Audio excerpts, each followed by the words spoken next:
এক ব্যক্তি 20% সরল সুদে 800 টাকা এবং 15% সরল সুদে 600 টাকা বিনিয়োগ করলে 1 বছর পর তিনি কত সুদ পাবেন?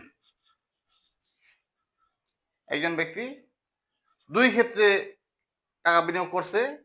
এক জায়গায় 20% সরল সুদে 800 টাকা, আর জায়গায় 15% সরল সুদে 600 টাকা। তো বলছে যে বছর শেষে 1 বছর পর সে টোটাল কত সুদটা পাবে, এই দুটা থেকে মোট কত সে সুদ পাবে। তো আমরা এটা কমন সূত্র জানি, যেটা দিয়ে আমরা সবসময় অঙ্ক করি, I equal to NPR ভাগ 100। এটা দিয়ে আমরা সবসময় করব প্রথম ক্ষেত্রে, ঠিক আছে? এটা প্রথম ক্ষেত্রে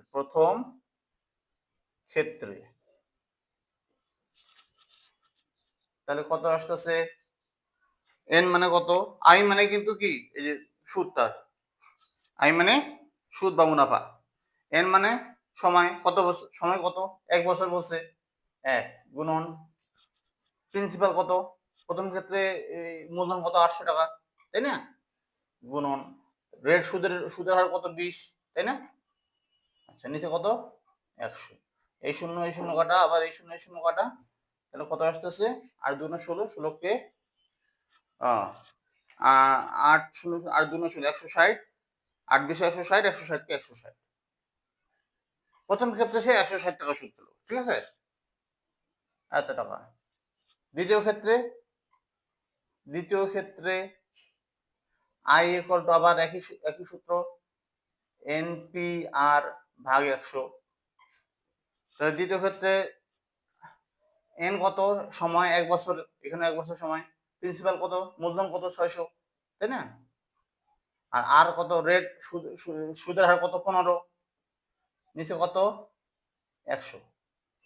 তাহলে শূন্য কাটা, আবার শূন্য কাটা, তাহলে 6 15 90, 90 কে 90, 90 টাকা।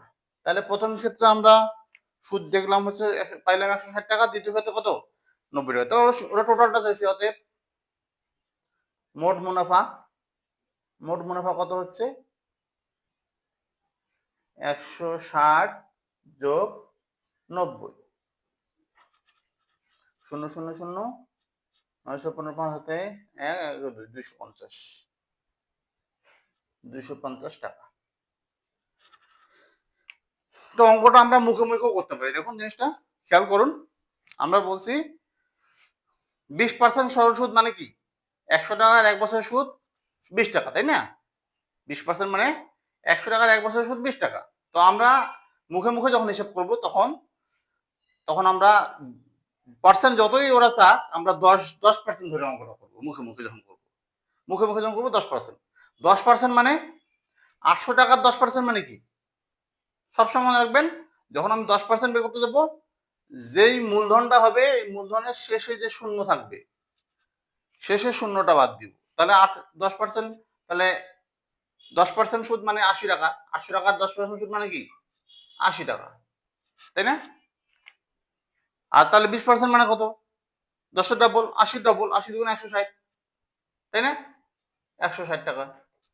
1 বছরেই সুদ তার আছে কিন্তু, বেশি চাইনি কিন্তু। তাহলে 160 টাকা কিন্তু আমরা পেয়ে গেলাম। তাহলে এখন দ্বিতীয়টা দেখি, দ্বিতীয় ক্ষেত্রে মূলধন কত, 600 টাকা।